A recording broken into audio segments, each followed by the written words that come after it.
We are back. Episode, is it 6 already? Episode 6. Episode 6 of the We are here. DP show, running through the statistics of people getting out of podcasting. This video I just seen while I was taking my little potty break before we got started. Do you know the new game Diablo 4? Some game that just come out, right? Yeah, that's what Elon Musk plays. Yeah, he's ranked 19th in the top 20. He's ranked 19th, in the world, and there's only one other American in the top 20. And he also obviously runs SpaceX, has 11 kids, running Tesla, the boring company. Yeah, he's goated at like everything he does. Yeah, the comment said, me complaining I don't have enough time while Elon Musk is doing that. Yeah, I mean, he definitely does a lot, but like, he's also smart enough to find the most efficient way to do it all. Yeah. He's been pretty crazy, like a lot like Amazon and Apple, they start like garages or like their house, and they turn into multi-billion or trillion. I mean, Tesla's worth $1 trillion. The company now is worth $1 trillion now. So it's pretty crazy to start in a garage and become top in the world at whatever company you're running. That's pretty. What do you think that makes a person become that way? Do you think it's like genetics or just God-given mental strength or ambition, or do you think it's how they're raised? Or I think it's a little bit of all of it. Yeah, I think a lot of it has to do with how they're raised. I also think like there's got to be the extremes of both. Like you got to have your really lazy people that just want to do nothing or just want to just get by. And then with how extreme that is, you got to have the opposite, because every reaction has an equal and opposite reaction. So then you got to have people like the Jeff Bezos, the Musk, and that's got to be pretty crazy. It's really crazy just to think that they believe in something they're doing so much, and then they just pour everything into it. Yeah, I always think that if you are passionate about what you do, the money will come. Yeah. When it's meant to. Especially if you're going to make that much money on that big a level, you're going to have to put in some man hours and struggle for a while. 100%. Before I think God's like, all right, you've done it. That's got to be crazy, though. That's like a lot of people like podcasting too, like Joe Rogan. He didn't start off obviously huge at all like that, but I think that goes with anything, whatever your goal is with income or getting a car or a house or being financially free or taking care of your family. I think that all becomes with putting in the man hours, and then you'll finally get the result if you're passionate enough to keep going. Yeah. I was thinking about today when I was coming back from the gym, like when you have a goal, obviously like you have a goal that you want to accomplish, and then you have like your time frame, and the start and the end of the goal, let's just say the start 10% and the end 10% is the easiest time of the goal. Because the first 10% is like, motivation, like, oh, this is so cool, like I'm gonna do it. And like the last 10% is where the discipline is, but it's like you can put in the discipline and see immediate results because you're so close to completing it. Yeah. It's that 80% where I believe a lot of people fail or stop. Like when the motivation leaves and then it's time to actually incorporate the discipline that everybody has. It's just up to the person if they want to use it. Yeah. That is, I think. I was thinking about that when I was coming home from the gym today. It also gets just like that tiny bit harder than the first day or the first week. Yeah. And I think also at the end of the goal too, why it's also easier at the end too, because you've incorporated so many hours or days or years into what it takes to complete the goal, where that's just kind of your general norm. I went to Subway yesterday. So I was going to tell you, I went to Subway yesterday, and been going to the same Subway for like 2 years now. Just every once in a while, I get the coupons in the mail. So I'm as I think I made this phrase like 2 years ago. I'm a whore for a good deal. So I use coupons. And anyway, I go to the same Subway, and I've seen this lady there for the 2 years I've been there, and she always looks just miserable. Like it was like an hour before closing, so I just figured I'd start talking to her, like, hey, you been busy today? She's like, oh yeah, all of our bread's gone. It's been a pretty busy day. And I'm like, well, how long you been working at Subway? And she's like, oh, 15 years. I'm like, oh, well, you must like what you do. And she's like, oh, it's a job. And in my head, I'm like, oh shit, like, it's a job. And you put 15 years into something, and it's a job. And that's crazy. Yeah, so I just kept talking to her, and I'm like, oh, okay, cool, like, how long you been at this one before? And she's like, well, I've been here 13 years, and she's like, well, Houchins now owns the Subway, and then now you can invest into the company, and when you retire, you can, like, have, like, $2 million left over. And she's like, so it's, like, pretty good to look forward to, but that means I got to work another 30 years. And I'm like, in my head, I'm like, okay, well, $2 million is obviously a lot of money, but over 45 years, it's not that much money. No. Or to work 45 years at a job that is just a job just to make $2 million when you're hopefully 65 if you're still alive. Yeah. That is that. And I just think a lot of people live in quiet desperation. Like, I was sitting there just talking to her. I was like, that blows my mind that there are people, and I believe most people out there just go through the day-to-day and don't enjoy what they do. You know? Yeah. I mean, and it's... They're just silent sufferers. Yeah. And they just kind of go through the day, and that's their day. Especially if you're, like, in your late teens, 20s, early 30s, like... if you live to be 65, 85, 90, 100, whatever it is, you got time to go try stuff. Yeah. Like, take that risk, and worst thing that happens is you end up back at the Subway. Like, it's not going anywhere. Yeah. Like, especially, or like... I mean, really the best time to start taking risk is, like, our age. Today. Late teens, early 20s. Yeah, like we talked about 2 episodes ago.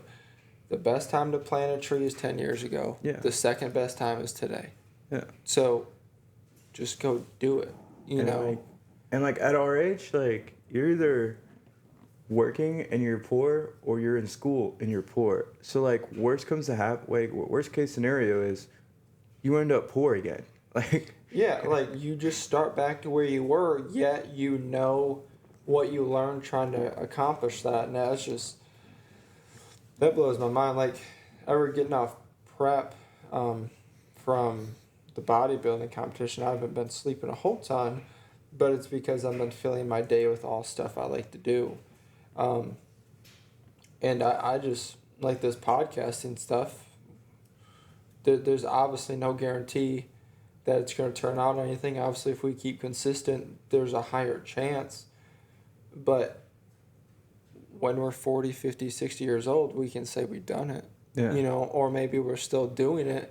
You'd be like, dude, we've been doing this for 20 years now. Like, what's up, guys? Episode 1000 something. Yeah, right? or like, yeah. So, I mean... 2000. And I get it if you got families and stuff like that, or you got to do what you got to do to... You know, you can't just drop everything and go start something. But, like, if you don't have that many obligations to go to and you're young, I don't know why you wouldn't go try whatever. Especially today's day and age. I mean, people... I think one of the highest paid jobs, or, like, the highest paid jobs is, like, being an influencer, whatever that means nowadays, on the internet, or, you know, social media influencer. It's one of the highest paid jobs, and like you ask like younger generations, like what do you want to be when you get older? They used to say like doctors, lawyers, astronauts, whatever. A lot of them say influencers because they know that's what they see on TikTok all day. That's where they make a lot of money.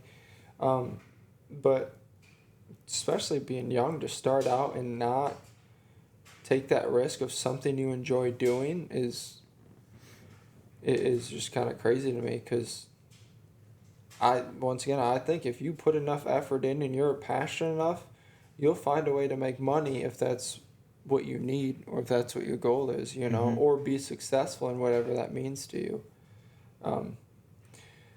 Yeah, that was my story. It makes me sad because that's just crazy that 15 years in and it's a job.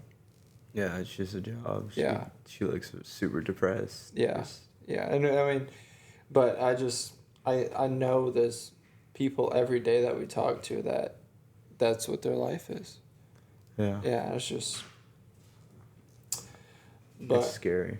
It is scary. Super scary. Just to fall in the daily void of doing the same thing over and over and over again. Like in car sales, like I've always thought, there's been a lot of days where I'm like, dude, this sucks. I don't want to do this anymore. I just want to go get a salary job. And I've had this conversations like 100 times with my parents of like, I just want to go get a salary job. So when I walk into work, I know what I'm making. I know what I got to do. But then the more and more I think about it, I'm like, that sounds fucking terrible. Like, you just, no matter what you do, you can make the same amount of money. There's no, like your worth is just capped at this number. Now, if you're running a company or you're, making $250,000 a year and that's your salary with a bonus that's $150,000 at the end, I get that. But I'm saying if you're like $70,000 is your salary, and that's what the company says you're worth, that is stupid. Yeah. Because I will, for personally me, I don't want to live that way. I want to be able to put in the effort and see the reward afterwards and have that fluctuate based on how everything works out and how my effort is, how the months go and everything like that. So I just, it'd be hard just to be on a salary, because especially in big corporations, sometimes, or some corporations, you max out and you can work there 30 years and that's just what you're at, because you're, depending if you have a degree or anything, you're just at the top of what your education or qualification allows you to do in that company too. That's just, that sounds miserable unless you're making, $250,000 a year, but. Yeah. And then, I don't know, man. That kind of stuff scares me thinking about it. Just doing that, like, you just like picture like the rat in the wheel just doing the same thing every day. You're just stuck there. Day. Yeah, I don't know how people do it, but if that makes you happy to do the same thing every day and you enjoy your 9 to 5 and your family's taken care of and you don't mind just paying your bills and being in debt and your payments are on time and you don't mind just that simple living, then great. Yeah. Once again, there's a level of like comfortability. When people get stuck there, they get comfortable. But with where they're at in life, right. How much money they're making, and then it feels safe. Yeah, they get comfortable. I think the human as itself, just when it gets comfortable, it doesn't want change. Mm-hmm. And it's scared of change because that means risk. And not all risk are good. Yeah. But you can learn, you can get better. And most of the time, you got to risk something to get a reward. I mean, risk versus reward. So, but once again, there's got to be people like that works 15 years or 45 years. That's just crazy to say. 45 years at the same corporation or in the same position. Yeah, and then you have Elon Musk, or Jeff Bezos that starts in his garage, or it's just goes back to the point. Some people are just built different. You think that's like that's definitely built a part over time, or you think that's like? I think some of it, like, you're just born with. I think a lot of it's how you're raised too. I think that's a tremendous play. I think, like, to a certain degree, you're just born that way. Yeah, and when I say how you're raised, I'm not saying like And it raised takes in a, like the how you're being raised to like fully like get the full exponential potential out of whatever you're born with. yeah, You know what I mean? yeah. But I'm not saying how you're raised and like that is always a good environment. Yeah. You know, just like we were talking about that guy that his household that he was raised in was super chaotic growing up, and he in the military killed hundreds of people. You know, and he's fine or as fine as you can be after doing something like that. I mean, and I think that's just a lot of that's how you're raised and how your mindset is. You know, Sean Strickland in the MMA, he's a phenomenal fighter, but he was raised in an absolutely terrible household. But you know, and so I think a lot of it is how you're raised and what how your mindset's created that way. Because I mean, it's like your foundation as you're growing up. It's like all you know is basically what your home's like until you can start forming your own thoughts when you get out in like public or a little bit older in high school or late middle school, whatever it is. But yeah, I think a lot of it's based on how you're raised. Yeah. Like Mike Tyson, for example, he was adopted by this older guy and hypnotized that he's the best fighter in the world. And that's what he turned into, you know, versus if Mike Tyson was raised in a stable household with everything that he ever needed, probably wouldn't have been the same person. No, he would, like, just the way he's, like, hardwired. Like, he'd been labeled the problem child, you know? Yeah, And yeah. then Not that label would have, like, drove him to do bad, Yeah. like, worse and worse things. And he'd be nowhere where he's at now. yeah, not fake Paul. Yeah. You know? Not that kind of problem child. Yeah, Just, like, he's the stereotypical one in school. It's always getting in trouble, always getting fights, and... Or not even going to school, skipping school. skipping you know? school to Yeah. do whatever. Yeah, I don't know. It's and there's no right way. There's no like owner's manual of like what the right way to do things. Mm-hmm. You know. I always wonder that like generation after generation. I mean, I get it. We're probably like we get smarter. Actually, probably take that back. I don't think we do get smarter every generation. I think the But general knowledge gets better. I don't even think that. I think it's getting like 100 years ago, like simple math or like multiplication wasn't very common amongst common people. I think that's going away too, though. To a Because you have degree. calculator, but To a degree, but like we have more access to information now. So like the general knowledge is higher. because we have access to it. Yeah. But it's not general knowledge to base on just what you know without the computer or the phone to look it up. Yeah, but like just scrolling through TikTok, you have to have a certain general knowledge to understand what anybody's talking about. Yeah. To a degree. Yeah, I get. Yeah. But I was just like wondering why like generation to generation why we aren't getting smarter. I guess it's because there's so many different outcomes of how you raise your kids, or I guess lack of raising your kids. You know, it's just infinity different ways of raising your kids and outcomes. It's just there's no one right way to do it. That's why I was wondering. I was like, why isn't everybody just like getting smarter or nicer or stronger or faster? Because there's just so many different ways of doing it. Yeah. And every little thing could change, you know, because you don't know, like, the one thing you do with your kid is going to be what your kid remembers for ever, you know, Yeah. or maybe that's what sparks him to change his life for the rest of his life. But that was a quick 20. It was very quick. We be back in action. All right, buddy, you gotta hang out right there. All right. So what were we talking about? Like why the world's not getting, Yeah. people in the world aren't getting better and stronger and faster and smarter. Yeah, what generation, why it isn't. I don't know. Is it getting? Do you think people are getting smarter? I guess the general knowledge. I Is think getting- they're kind of forced to, because like, you know, our grandparents or great grandparents, the jobs they would have to do for like every day wouldn't leave them time to learn certain things that we know about. You know what I mean? Or like general knowledge about the world. Yeah. Like Yeah. my grandma wasn't on her phone scrolling through Instagram and like learning about what's going on in Israel. Yeah, or learn in real time at least. Yeah. Yeah. You wonder why people do like bad stuff, like that. No, like it's bad, like stealing, or you could even go like killing people. Like they know it's bad, and they still Just do it. straight up evil stuff. Yeah. Yeah, no. I don't know. I think they just like I think a lot of it's due for like attention. Like they would just want part to of be it. heard or seen. Part of it. Some of it's just they don't care.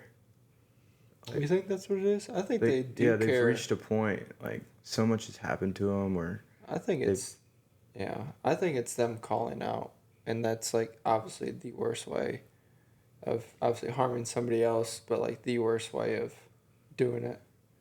I think that's what it is. yeah. But you got to think about like serial killers, like that like Yeah. dissect bodies Well, and then like wouldn't that be a mental illness? yeah, but like you could also say that they just don't care about the value of human life. I don't think they can comprehend the value of human life because it's like a mental illness of, um, like, obviously you're sick minded. Mm-hmm. Uh, So you're but talking about like different levels of like yeah, bad stuff, like yeah, I have no direction on this. I was just okay, well, or brainstorming. like just stealing stuff from the grocery store is on a different level than like serial killer, and like Yeah, at I a certain guess. point you cross the threshold of being a psychotic person. Yeah, yeah. Like a Ted Bundy type thing is obviously like a mental illness, but like I'm just saying like someone that really had a bad interaction and just like shot the dude or Mm, just beat his ass for no reason or or leaves his yeah, whole family behind, that like and that they type know of it's thing. evil and why they do Yeah, it. like they know it's gonna hurt people. Like, do you think that's like a bad way of like calling out for help? And I, it's just I think it's just like a lot of people not being able to control themselves in yeah, I a lot think of those pressure is a situations. big thing too. Yeah. Like people, a lot of people don't do good under pressure, No. and a lot of people, um, They hit that breaking point, and then the first thought that goes to their mind, there's no filter, and yeah, that's when they say or do something really bad.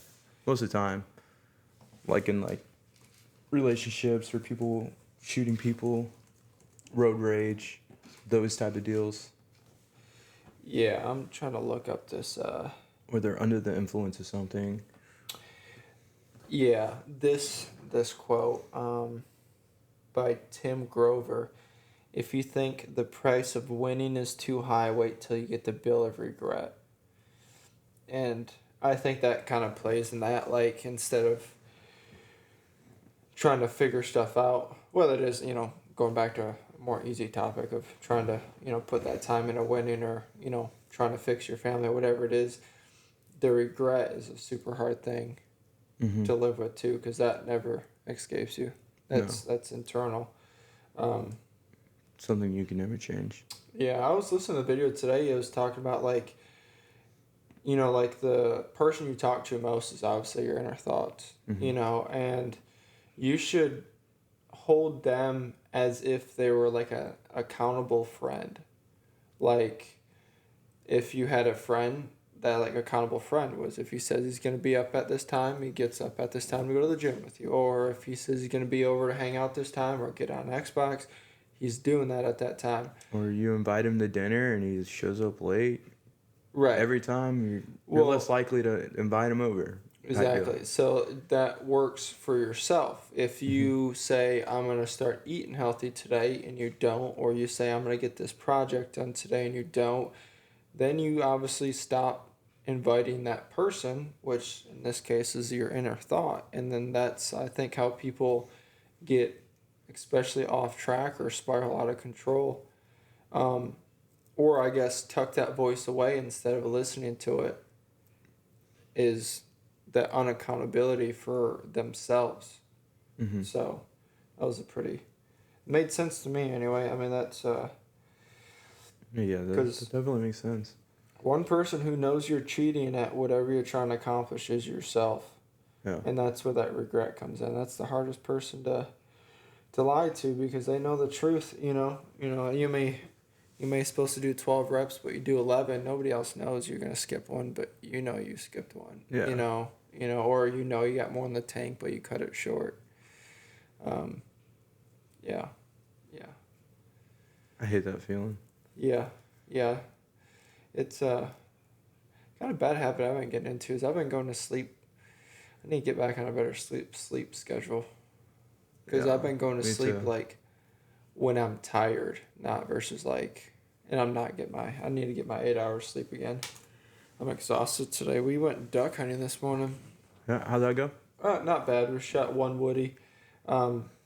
The duck hunting spot we go to is mainly a wood duck hole, especially this early in the season for Kentucky. It's the end of the season if you're like up in Michigan where the hunting's really good. But, we're blessed that we have a pretty reliable hole to go to shoot, I would say, the second prettiest duck in the world to kill, which is pretty nice. We got one mounted on the wall, but duck hunting's fun, dude. You just kind of bullshit until stuff starts flying, and then you just start shooting. It's a good time. It's my favorite kind of hunting. Yeah. As a kid, I used to hate deer hunting, dude. Just sitting there in silence all day long, or for 3-4 hours. And then back then, I didn't have a phone either, so it's like you couldn't just be like playing Clash of Clans or scrolling for a second or checking the trail cam while you're out in the tree stand. You had to just sit there. And as a kid, I had a lot of energy. Not me. Anytime I got talked into it or roped into it, You'd be sleeping. Yeah, I'd get up in the stand and fall asleep. Yeah, I've done that too. But it's crazy. I always wake up when there's deer. Not me, dude. I remember I was young. I fell asleep in a tree stand. Probably, I wouldn't recommend it either. I mean, that's a hard way to wake up is falling out of a tree stand. But we had a trail cam set up on this licking block, and then in the back you can see the tree stand and where I was sitting at. And then, of course, a deer's walking through. And you go look at the photo, and I'm just like knocked out. Just yeah, I didn't care for deer hunting when I was growing up too much. Not me, dude. It was just mainly the ones in the morning. Just waking up at 3 or 4 in the morning. See, I don't mind that. I don't mind doing that, but like it's just once I get comfortable and I'm like got my camo on and I'm cozy. Warm, and then I like look around, it's just super dark. I'm like, there's nothing to even look at. Yeah. So like I just close my eyes, start getting heavy, and the next thing I know, I wake up. It's like 7 o'clock, and I look around. There's deer. I'm like, oh shoot! And I'm usually going with like Connor or JT. Yeah. I'm like, hey, there's deer. Yeah. Because they fall asleep too. Yeah. Yeah. And the crappy part is too, like, most hunting, right when the day breaks is your best time. Like, wood ducks fly like 20 minutes after daybreak. Mm-hmm. So, and then they typically won't fly for the rest of the day till right at dawn, But yeah, mainly it's just right at daybreak. Just like deer, a lot of deer, especially your older deer that's been shot at before, or your older bucks for sure that are a lot more mature, obviously. With age comes wisdom. They usually are nocturnal when they eat or right at daybreak because they feel more covered with it being dark out or, dusk, whatever you want to call it. So, yeah, it's typically your best time is when you're sleeping. Yeah. Not me, man. I get lucky that way. Dude, you know what's hilarious? We had to break ice this morning on the water. And JT tripped on the ice and his whole arm went under the water. He's like, "You motherfucking ice!" and starts grabbing it and throwing it. He's like, "This stupid fucking ice is all over the place." I'm just sitting there laughing. Like, bro, you're so stupid. Like, how would you just walk, bro? Like stop falling. And, dude, I was cracking up laughing. And this was like 5:30 in the morning, dude. It was like 30 degrees out. I was laughing, dude. Speaking of somebody that needs more sleep, I think he needs more sleep. Dude, he is, yeah. I know he don't. That's bullshit lie. You know what he did yesterday? No. He watched all 3 How to Train Your Dragons. He didn't do jack shit yesterday. Really? Yes. Dude, he doesn't need more sleep. He hasn't worked in 2 weeks, he said. He told both of us the same story twice yesterday. That was hilarious. Our buddy, he's something special. He's on the spectrum for sure. He called me at work, told me this story, sent me a video about the duck hunting trip. 4 hours later, we were on Xbox. He said, "Oh, dude, I got video to send you, bro. It's this nice duck spot we just went to." Send me the video. I'm like, dude, you sent me this video like 4 hours ago, bro. Like scroll up like 2 videos, and he's like, "Oh yeah, my bad, man." I'm like, dude, you like I don't think that's lack of sleep. I think that's just lack of intelligence is what that is. That's not a sleep deprived person. That's just a 100 IQ intelligent person. That's Dude, it gets me every time he does something like that. It's just like, dude, really? Yeah. I think you don't even know what you're doing throughout the day. No. It's a goldfish mentality. You remember stuff for 2 seconds and we're on to something else. He is 100% type of person that gets into something for 2 weeks and then he's on to something else. Yeah. It's fun times though. Yeah. I love hunting though. It's fun time. That's what I've been doing in all my free time basically. Yeah. Like today's duck hunting in the morning, deer hunting in the afternoon.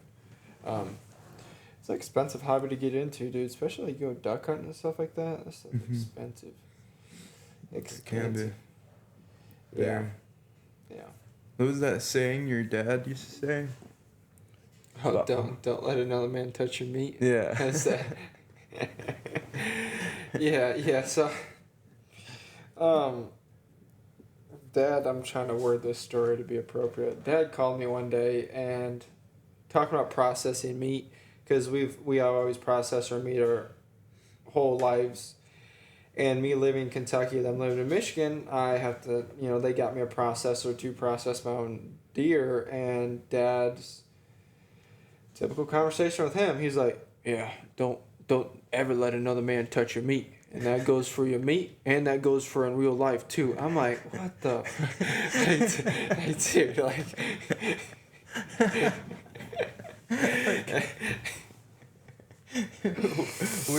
Where did that come from? Dude, I'm like, all right, like I get it, that makes sense.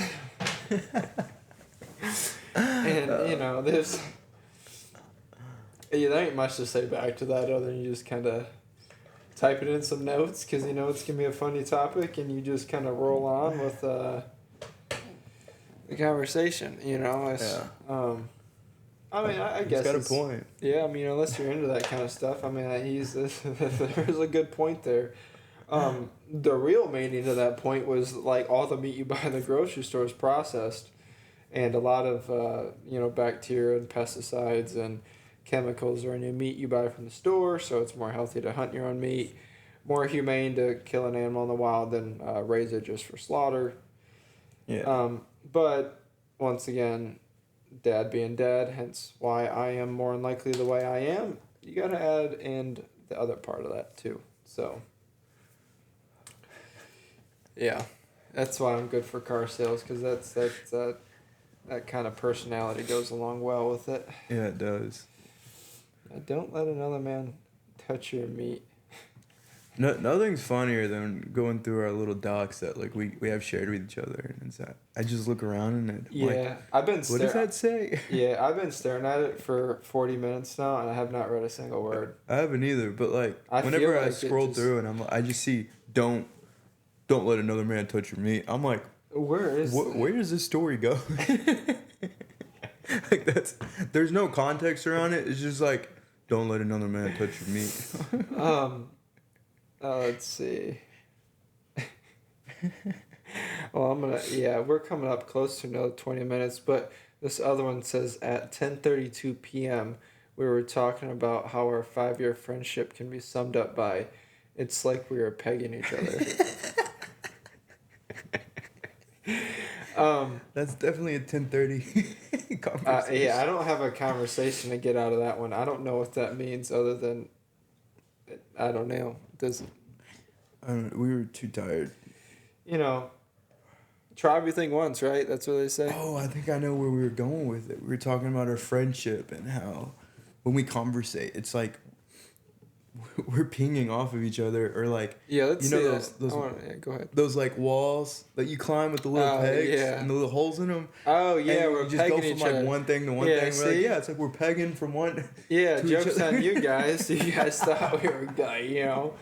But no, I was like, Dad said, not no man touching me. So, We've got two quotes on here that completely conflict each other. Yep. Obviously, this one's talking about like a pegboard at the gym when you go up the wall.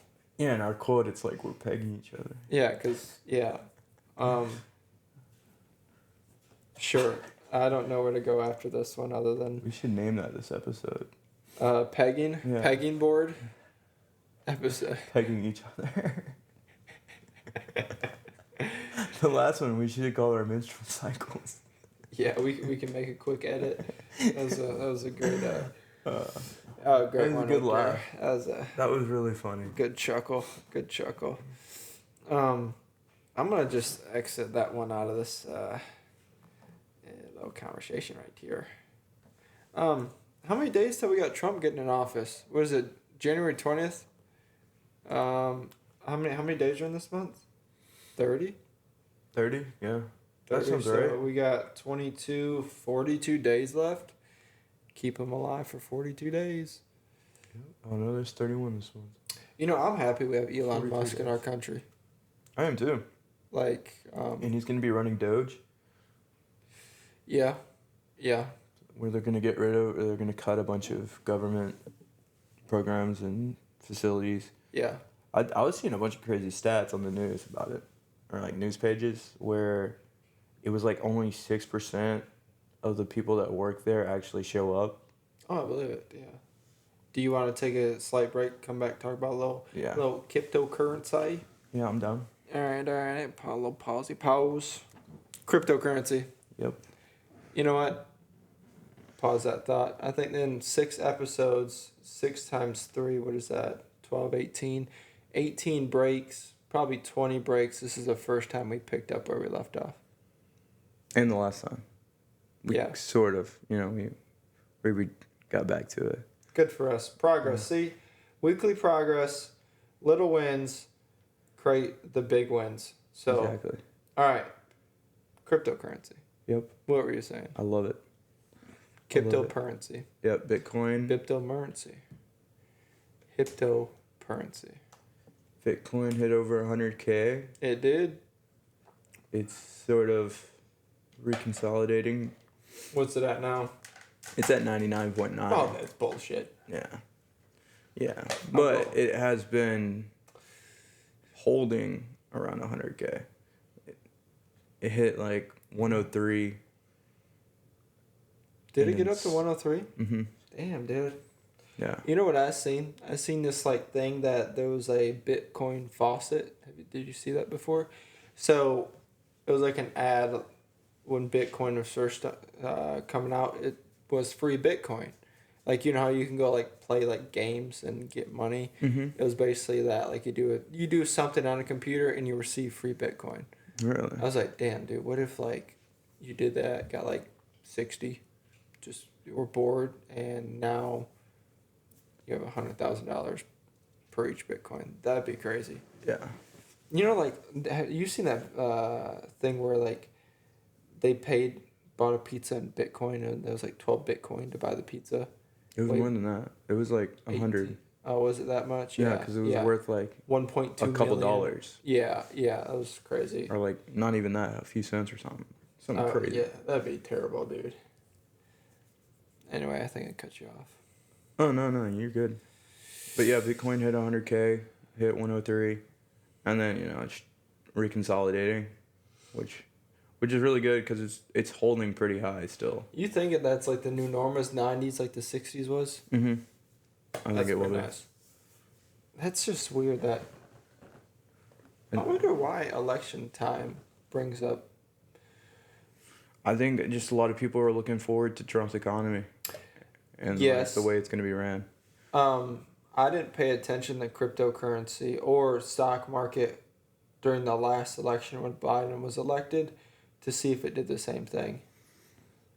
Because I don't want to say... It was such a troubling time because of COVID. Okay, it tanked so badly that like Trump's before that too, like, but they didn't know Trump back then. Yeah, like I don't want to. It makes sense that yes, Trump's previous economy is why people are putting money in thinking it's gonna be the same thing, but I don't want to say that that is solely the reason. Do you think it's just normal presidency, like elections, like change of power? I guess not necessarily like if like when Obama ran 2 terms, probably didn't happen that much in between 2 terms, but you think just a change of power or presidency would draw that? That makes sense. I wonder why, though. Well, a lot of, like, the stock market and, like, the way the price of each stock is, like, evaluated, a lot of it, there's a lot of psychology behind it. It's like educated gambling. It's like perceived value, really. Because a lot of companies could be doing very well, and their stock could drop just because of perceived value. Perceived value. Yeah, perceived valuing of the stock and of the company. So like just a bad news story could and cause it's the end of the year tank. too. Like dividends and stuff like that are coming out. Bonuses. Yeah.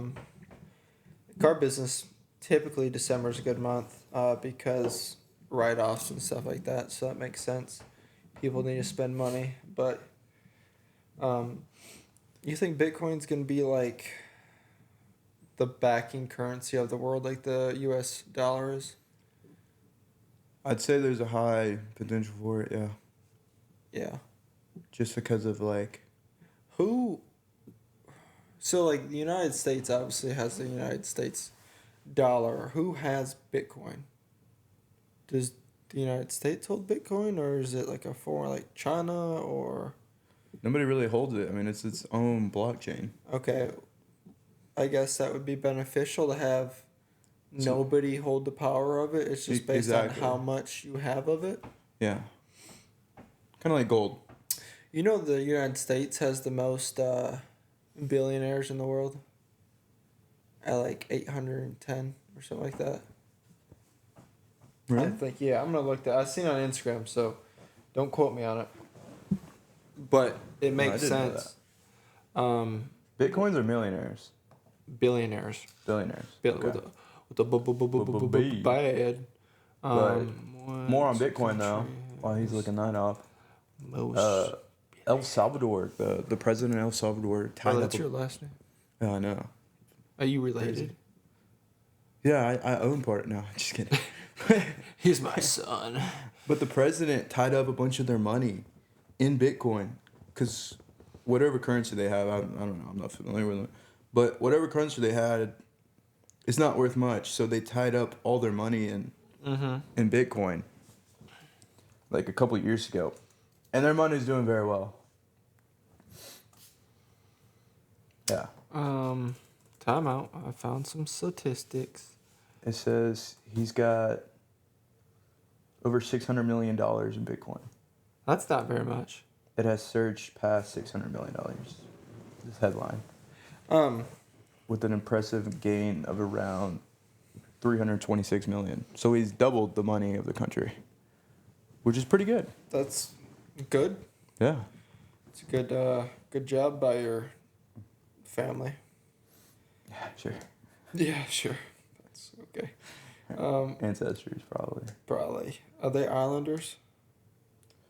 Yeah, El Salvador is an island, but I think my last name comes from when Spain, you know how they like to conquer all kinds of different places, try to conquer us, took over for like a year, and then like they had the Boston Tea Party. Yeah, we basically had our own Boston Tea Party. They tried to take us over. It was kind of successful for a couple years or something like that, and then they got tired of us, couldn't handle us, and then we kicked them all out. A few of them stayed, had kids, and now I've got the last name Salvador. Yeah. Yeah. I think that's how the backstory goes. It's a good story. You should just, Yeah, I probably should do more research on it, but that's okay. Yeah.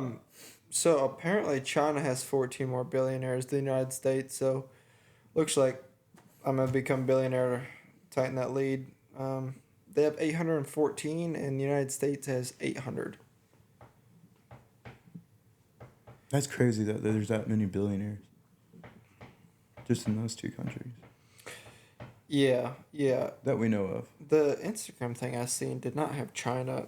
I know for China leading, I don't think, but let's see if I didn't save it. But yeah, that's great. Well, and then third place is India with 271. So like that gap is ginormous. Mm-hmm.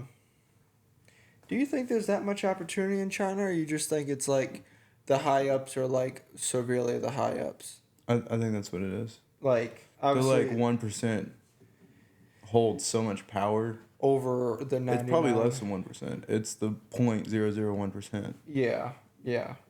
Like that 1% just holds. Yeah, like. Yeah, I don't have it on here. Yeah, That's what I hear on the net. Like, that's the information that's perceived by the internet and like the news, that like the rest of the country is pretty poverty. Yeah. Pretty poor. And like all the money just goes to the top.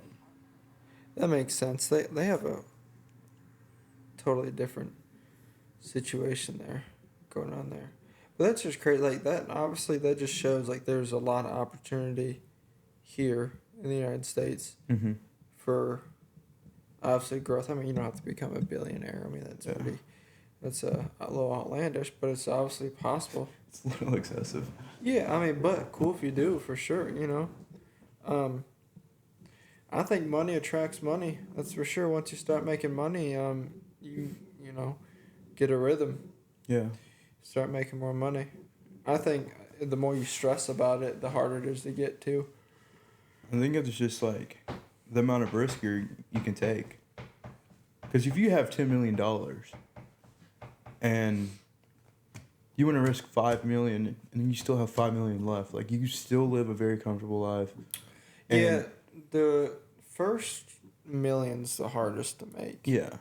Well, But first 100,000. If you're Joe Schmo and all you've saved up is like 10, 20 grand, and you want to take some big risk, like it's very difficult. Let's see. Do you know what the average American has in their savings? Not much. Do you want to guess? I'd say like less than $1,000.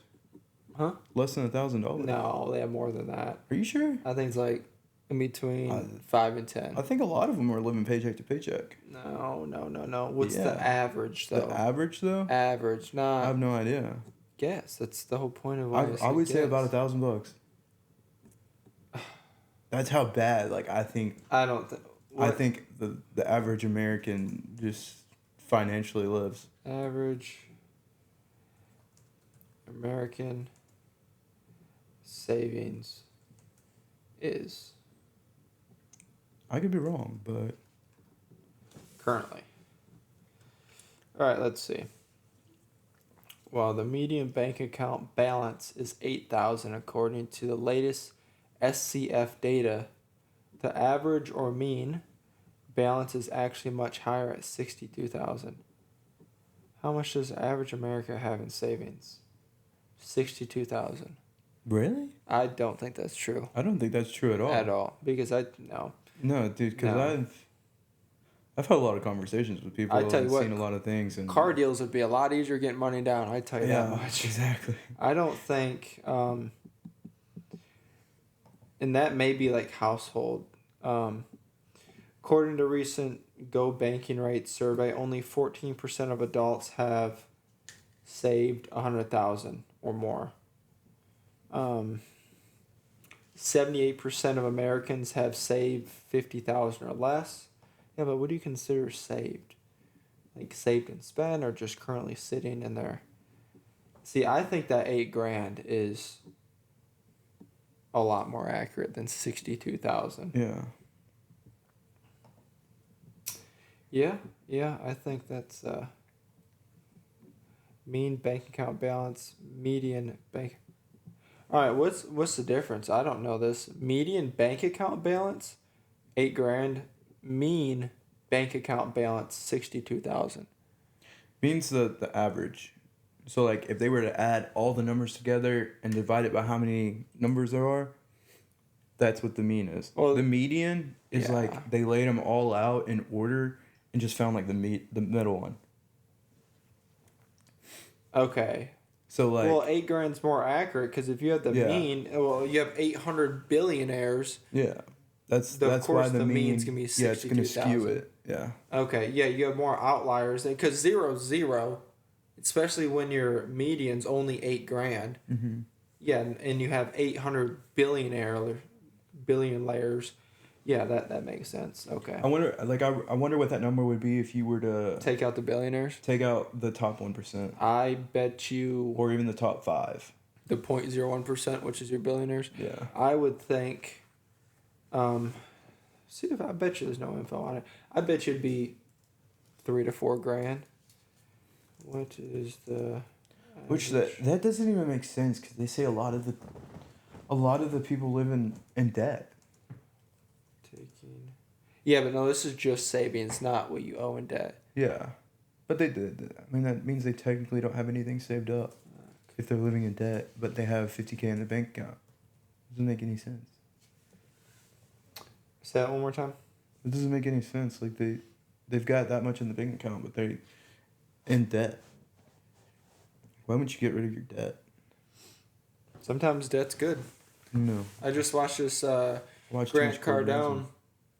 He said that in 2008 he owed $50 million to the bank, and the bank called him and said, "Hey, I need a check for that $50 million right now that you owe us." And he's like, "That's not very much money to owe the bank." And he said, and when COVID hit, he owed the bank $1.4 billion or $1.14 billion, and the banks called him and said, "Mr. Cardone, how can we help you get through this?" Because the banks will not let their biggest assets die. So he said I had like 8 different bankers call me and say, "Hey, when can we come up and meet with you in your office to talk about how we can get you through this situation?" Which makes sense. Like if you have $1 billion loaned out from the bank, obviously the bank is making a tremendous amount of money off you, as in you are with them. You have a good relationship.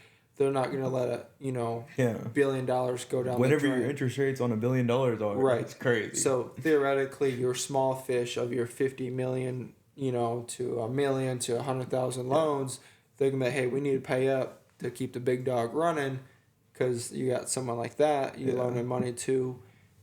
If they get you through it, then you can restart with your smaller fish, quote unquote. 50 million's not a small thing to have a loan for, but that makes sense. Still, I don't believe in debt, because I'd rather, if shit goes wrong, not have that phone call at all. Yeah. Of a bank saying, "Hey, we see how much money you got. Like, we need you to pay up." Like, no, that's the whole point of not having debt. Unless you're on that level. Like, I get if you're on that level, and you're running enough capital with your company to have $1 billion in debt, that makes sense. But to all the normal people that have like 50, 60, 70 grand in debt and the world takes a shit, that's where debt's not good. Yeah, and I mean, a lot of his money's tied up in real estate, so... Right, it's all like investments, and he has equity. So it's like leveraged debt. So correct, yeah, that's why, like, him saying that, cool, but 99.9% of his viewers aren't going to get to that $1 billion in debt mark, so it's not smart to... Oh, I'm going to take, I'm going to take as much debt as I can. I'm going to take $500,000 out on these houses, and that's not... You'll get the phone call from the bank like, "Hey, we need that money now," Yeah. Like, you're not a big fish with, a couple mil loaned out from a bank, so... and then what's his name? Dave Ramsey, all his properties are paid for in cash. Yeah. So when the world does take a shit, everything's in cash. You can just sell it and make all your money back out of it. You don't get a phone call from the bank, or a bank calls you to borrow money because you have so much equity. Like, that's a good phone call. But I still think it's simpler not to have debt than it does to have debt. Yeah, I agree. Yeah, just because But next month, when you had the worst month of your life, well, next month comes, it's the 23rd, your car payment's due of $1,500. Yeah. You know, oh, then you got through that. Well, the 23rd's here on the next month. You know, so yeah, and that's how my family is. We've always done it that way, and that's how I was raised to not have debt. And I think it's just a easier way of doing things. It's a lot less stress on your mind. It's more gives peaceful. It gives you more opportunity. You know, if you need to go sell something real quick, you can sell it and get whatever it's worth out of it. It's Yeah, and I think there's also like better forms of debt. Like if you've got debt on your house, like that's kind of okay, cause like it's good versus equity. debt on your credit card from like clothes and that you can't pay off. Maybe we can segment off real quick. That's already been 20 minutes, and do like a quick 10-minute thing on like credit cards and building credit and stuff, because that's one thing that's not taught in school. Yeah. So, hold up, wait a minute. We'll be right back. We back. All right. Yeah, you didn't know this was our fourth segment? No. Dude, we're like on a segue through New York City, just chugging along. I know. This is crazy. I'm like so tired that I'm just like in the zone, focused, dialed in. I'm gonna fall asleep in the tree stand tonight. What were we talking about? Credit cards. Credit cards, Yeah. debt, and credit score. Let's just talk about building credit for just like 10 minutes before we wrap up the 6th episode of the DP show. I see it a lot in the car business of, especially younger people, not being able to build credit. What I highly recommend to start building credit, and I was fortunate, and I think your parents did the same thing, is if you're a parent, put your kid on when they're 16 years old on a credit card of yours as in you're the parent, and just put them on it, and they don't really need to know, and you don't have to give them a credit card, but you just keep paying that credit card on time to start their length of history early. Banks like to see at least 5 years of history. Obviously, the more money or available credit to spend is going to be built off time, income, and consistency of payment, so payment on time. So starting that earlier than later is going to help with getting an auto loan. That's a great way of building credit. Having multiple credit cards, as long as you can manage knowing that just because you have a limit of $5,000 doesn't mean you have $5,000. Yeah. It means the bank thinks you can manage up to $5,000 without letting that being overdrafted, as in like you not making your payments on time and letting it go over, or not making your minimum payments. Another thing on credit cards, never just make your minimum payment. Pay that credit card off every month. I do mine every other week just to stay ahead of it. Start off with credit cards early as possible with parents helping. And if you can't, as soon as you can get a credit card by yourself, do so just to start building your credit. And then with the auto loan, best way to start with auto loan is have a parent cosign, uncle, grandma, grandpa, if available. If not, having the credit card for 2 to 4 years already is going to help. But with starting to build your credit, you're going to have to buy your credit first. And what I mean by that is that when you buy your first automobile, you're going to have a high interest rate because to the bank, you're a risk. So what that means is that, if your parent that's maybe a 750, 800 on the credit score would probably get like, let's just say a 6% interest rate, you could be looking at like a 12%, right? Mm-hmm. Because you're more risk, because more than likely you're just a true zero on your credit score, or you're like a fake 720, 700 if you've been paying your credit card on time, meaning that you're sure you have a good score, like tier 1 score at 720 or above, but you don't have any history, right? Because you're so young, so you're going to be a risk to the bank. So what you do with that is you take like an auto loan, you pay it on 8 months to a year, And then you go to your bank and say, I want to refinance this loan. And then that's when you can get a lower interest rate that way. It's just stuff that's not taught in school, but it's good money management to know to get started. Obviously, my family and myself believe in cash, doing stuff in cash other than a house. But just the truth of today's world, cash is not king. Especially in the dealership world, the dealerships makes more money.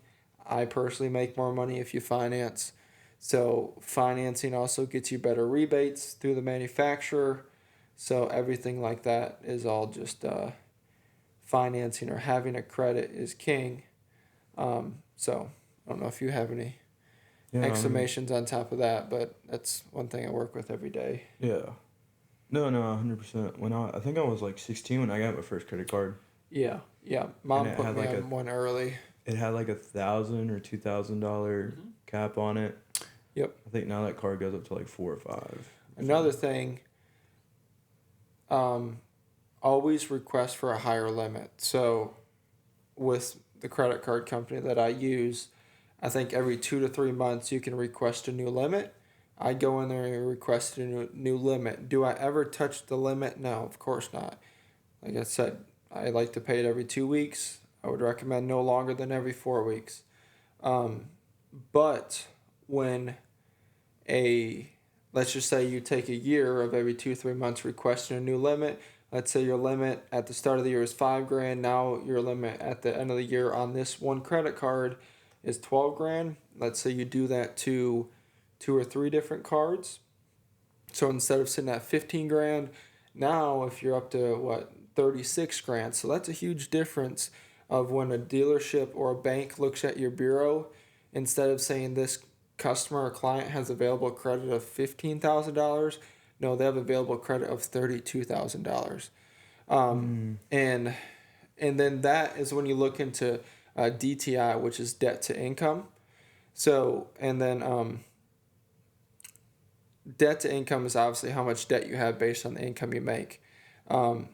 What the credit is showing, if you have available credit, is what it's called when a dealership or a bank looks at your bureau and that you see you have let's just say $32,000 available credit, and it's all based on percentage, and you have 99% available. That means you're only using the 1%. So you want to keep that typically 50% or less for getting approval side of things on the automobile. But when you go to look at getting finance on a car and you keep asking to get a higher limit on your credit cards, either though you're not using it, it looks better on the bureau if you're just fresh starting out your credit to have $32,000 or whatever that bigger number is versus the smaller number. So they'll trust you with a bigger automobile loan. Does that make sense? Yeah, that makes sense. I didn't know that. Yeah, cool. So I go through American Express, and on my app, every 2 or 3 months, I will ask for another $2,000. Just something simple. Update my income if I have one, update your assets, and you click submit. And then they'll approve it, typically, if you made your payments on time, if your income suffices it, and your available credit doesn't ever get skewed. So even though I'm not spending more money or taking out other loans to boost my credit, my available credit jumps up substantially, or more. It just looks better when you're 100%. Like, this customer has $50,000 of available credit. So technically, if you can buy a car on a credit card, he could go buy a $50,000 car right now, and the banks trust him with that amount of money. You ever having somebody do that? You can't. No, you can't. No, because if you just if you don't pay your credit card off, then it's on that credit card company. So yeah, you can't. And that's why there's transaction fees typically on most card readers after a certain amount, because of if you just stop paying your card and it gets canceled, then that obviously your credit takes a huge hit, and then you have a closed out credit card on your bureau, which looks terrible to the bank, but you don't have to pay it technically. So yeah, they don't do that. That's cool. I didn't know that. But yeah, you just request all the time like that. 100%. Yeah, I don't. Better. Yeah, I know American Express. You can. I don't know if you got to call in. Like I got Chase too, but I don't know how Chase works. I just use the Amex most of the time, so that's where you request on. But yes, and always watch your available credit. You want to keep that under control. So yeah, low credit card tip for the day: building your credit. Heck yeah. So. All right, I think it's time to go sit in a tree stand. We're running a little bit behind schedule today. So, anything else you want to add there, Daddy? No, I'm good, puppy. Save that for when we have pause. All right, well, that is wrapping up episode 6. It's been great. Mm-hmm. More educational, more serious this time. It's just because we're tired. Yeah, we had a few laughs, though. It's a good episode. Haha. So yeah, like, comment, subscribe, tell your friends. Don't tell your friends. Don't do it. Whatever you want. Thanks for watching if you watched, and have a good rest of your day.